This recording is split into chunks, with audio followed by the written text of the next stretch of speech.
खुलुमबाय गोजोन फुंबिलिनि बयनिसिमबो गाहाम हामलायनायखौ जासिहरनाय थाबाय आं सिबिरानि ब्रह्म नोंथांमोनखौ एसबी बड' निउज चेनेलाव गासैखौबो बरायबावनाय थाबाय नोंथांमोननि थाखाय आं गोदान मोनसे भिडिअ लानानै फैबावबाय अन्नानै भिडिअखौ जोबजासिम नायलांदो बाक्सानि मुसलपुराव थानाय डक्टर रबि बर' सिभिल हस्पिटालाव नांगौ बायदि सिबिथाय मोननो हायैखौ लानानै बेरामि आरो बेरामिनि नखरनिफोरा खुद्रिदों बिथांमोना फोरमायथिदों दि मुसलपुराव थानाय डक्टर रबि बर' सिभिल हस्पिटालाव जेरैबायदि डक्टर नार्स आरो स्टाफ थानो नांगौ बेबायदि थाया लिस्टनि बायदिब्ला सा 15 डक्टर थानो नांगौ नाथाय साब्रैल' डक्टर दं होननानै फोरमायथिदों आरो डक्टरनि चेम्बाराव ताला मारिनाय होननानैबो फोरमायथिदों बेबायदि थासारियाव मा आसा खालामनानै बेरामिफोरखौ बे देहा फाहामसालियाव लाबोगोन होननानै दुखु फोरमायथिदों बिथांमोना लोगोसे बुंथिबावदों दि बिटिसि सोरखार प्रमद बर' आरो आसाम सोरखारा देहा सावस्रिखौ लानानै गोबां खोथा बुङो नाथाय बेफोर खोथाखौ एडभार्टाइजल' होबाय थायालासे जायगायाव फैनानै गाज्रि थासारिखौ जाहाथे नायगिदिं फैनानै बुजिफैयो बेनि थाखायबो खावलायहरो नाथाय सोरखारा गुबैयै कनस्ट्राक्सन जेरै मेडिकेल कलेज क्वार्टार बिल्डिं बायदि लुनायावसो गोसो होयो मानोना बेफोरनिफ्राय जौखोन्दो मोननो हायो होननानैबो खुद्रियो भुगिनांनाय रायजो राजाफोरा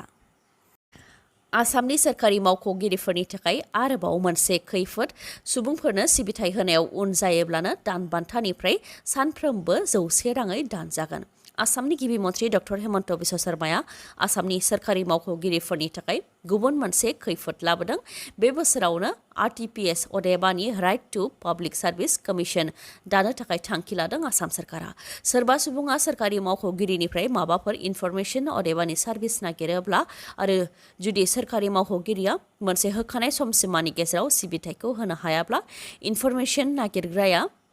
एमएलए मन्थ्रिनिसिम थांलाय फैलाय जाबाय थायालासे आरटिपिएस राइट टु पाब्लिक सार्भिस कमिसनाव अजद हैनो हागोन बेनि उनावनो सोरखारि मावख'गिरिया सिबिथाय होनायाव बेसेबां उन जालांदों मोनफ्रोमबो सानावनो दान बान्थानिफ्राय 100 रां दानजागोन जेरै डिसि अफिसनिफ्राय एनअसि नागिरोब्ला पिआरसि सार्टिफिकेट नागिरोब्ला पेन्सन जिपिएफनि इनफरमेसन नागिरोब्ला बेफोरनि इनफरमेसनखौ होखानाय समसिमा अदेबानि दान मोनसेनि गेजेराव होनो हायाब्ला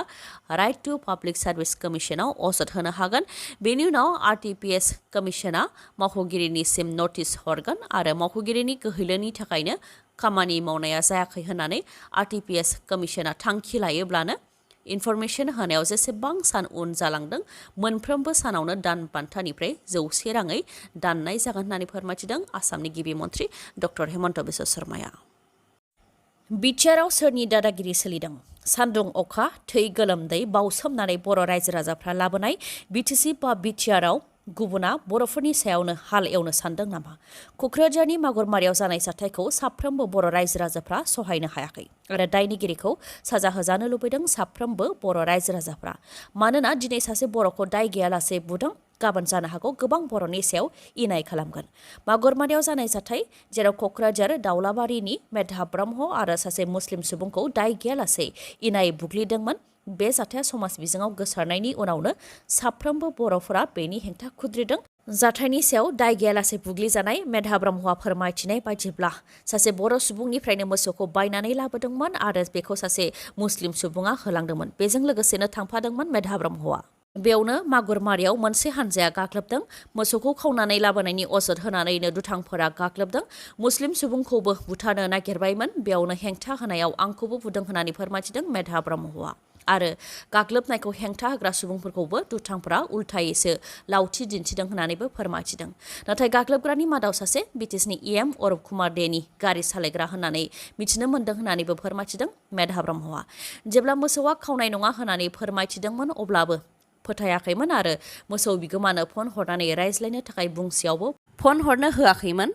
बेनि उनाव मोसौ बिगोमाखौ लायनो थाखाय मटर साइकेलजों ससे थांनायखौबो होसोनानै मटर साइकेलनि साबिखौ सेख'दों बेनि उनाव बुग्लिदों आरो 25,000 रां दाबि खालामदों दुथांफोरा होननानै फोरमायथिदों मेधाब ब्रह्मआ आरो खम रां लानानै एंगारनो थाखाय थिनसेयावबो एंगाराखै बेनि उनाव गस्ला खुनानै दुरुंजों खानानै गाज्रि बुग्लिदों जोदों सौदों आरो लावथिजोंबो बुदों होननानै फोरमायथिदों मेधाब ब्रह्मआ जाथायखौ लानानै मेधाब ब्रह्मनि गामिनि रायजो राजाफ्राबो दुखु मोननाय फोरमायथिदों आरो दाय गैयै सुबुंखौ बेबायदि बुग्लिनो सोर मोन्थाय होखो होननानै सोंथि खालामो रायजो राजाफ्रा लोगोसे बर' हारिया गाव गावनि सिलायावनो मोसौ बायदि बुग्लि जानायखौ बर'नि दैदेनगिरिफ्रा नुदोंना नुवाखै होननानैबो सोंथि खालामो आरो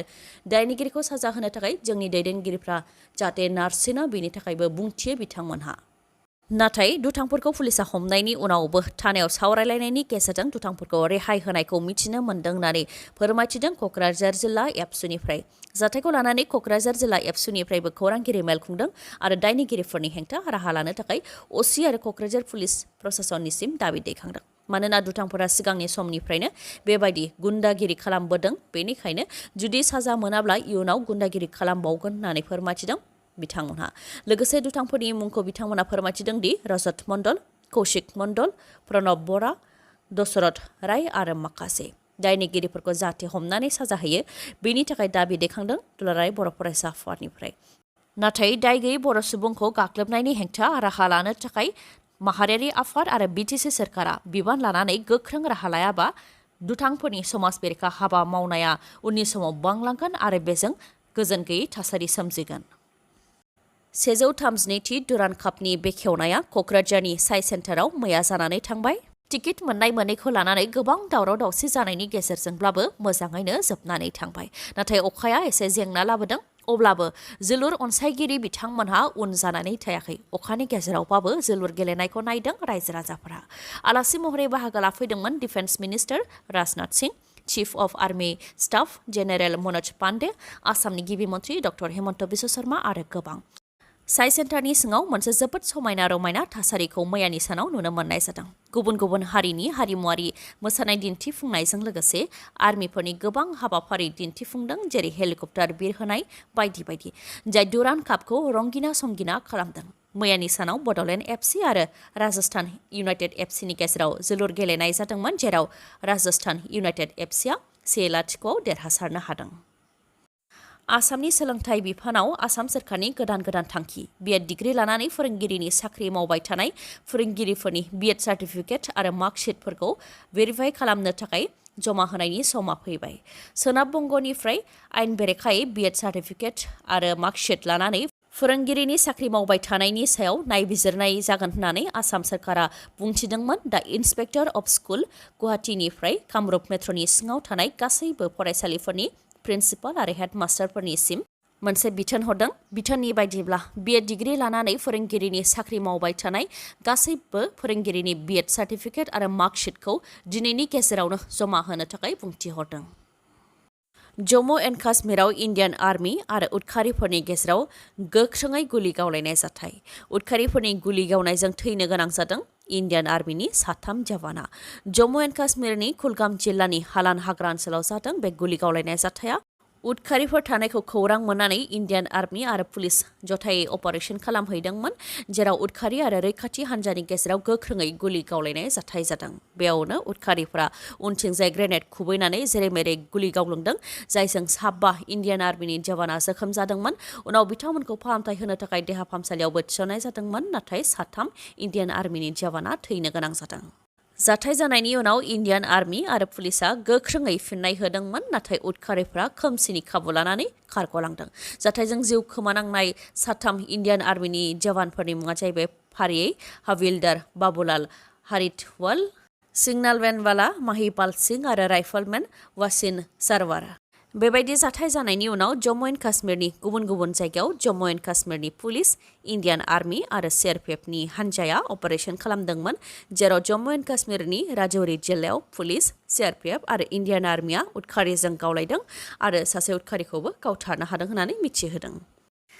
पाकिस्तानी बारग' गाहाय मन्थ्रि इमरान खानखौ एरेस्ट खालामबाय आरो 3 बोसोर जोबथेसालिनि साजा फोसावबाय। पाकिस्तानी बारग' गाहाय मन्थ्रि इमरान खाननि हेंथायै इस्लामाबाद कर्टआव ट्रायल सोलिगासिनो दंमोन। दा इमरान खानखौ 3 बोसोर जोबथेसालियाव थानायनि साजा फोसावनायजों लोगोसे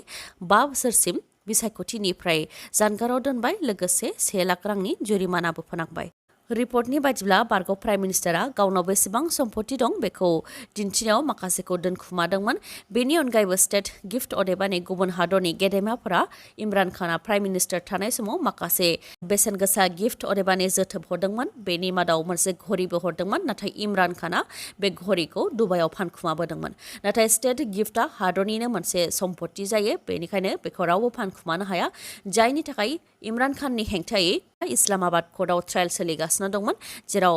बिथांनि हेंथा 3 बोसोर जोबथेसालियाव थानायनि साजा फोसावनायजों लोगोसे 5 बोसोर राजखान्थिनिफ्राय गोजानाव दोनबाय आरो 1 लाख रांनि जुरिमाना फोनांबाय। दिनैनि भिडिअआ एसेनोसै गाबोन आरो गोदान भिडिअजों लोगो मोनफिनबावगोन। नोंथाङा दासिमबो आंनि चेनेलखौ साबस्क्राइब खालामाखैबा अन्नानै साबस्क्राइब खालामदो, लोगोसे लाइक, कमेन्ट आरो शेयार खालामनो दाबाव। गोजोन्थों।